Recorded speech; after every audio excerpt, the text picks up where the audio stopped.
অস্ত্র ও গোলাবারুদ নিয়ে ইসরায়েলের উদ্দেশ্যে রওনা হওয়া একটি মালবাহী কার্গো জাহাজ যাত্রা বিরতি দেওয়ার জন্য স্পেনের বন্দরে নোঙর করার অনুমতি চাইলেও তা দেয়নি দেশটির সরকার। স্পেনের পররাষ্ট্রমন্ত্রী জোসে ম্যানুয়েল আলভারেস এ তথ্য নিশ্চিত করেছেন।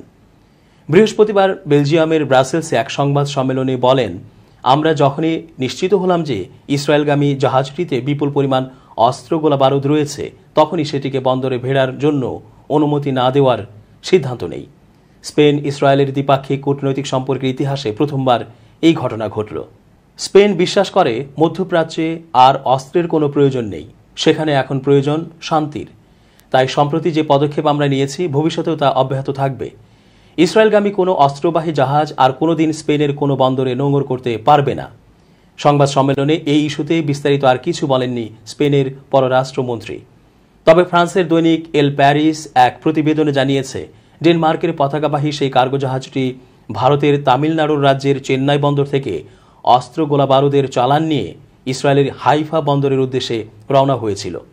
যাত্রাপথে বিরতি দেওয়ার জন্য স্পেনের দক্ষিণ পূর্বাঞ্চলীয় বন্দর কার্তেজেনায় নোঙর করার অনুমতি চেয়েছিল জাহাজটি। জাহাজটিতে ২৭ টন অস্ত্র ও গোলা বারুদ ছিল।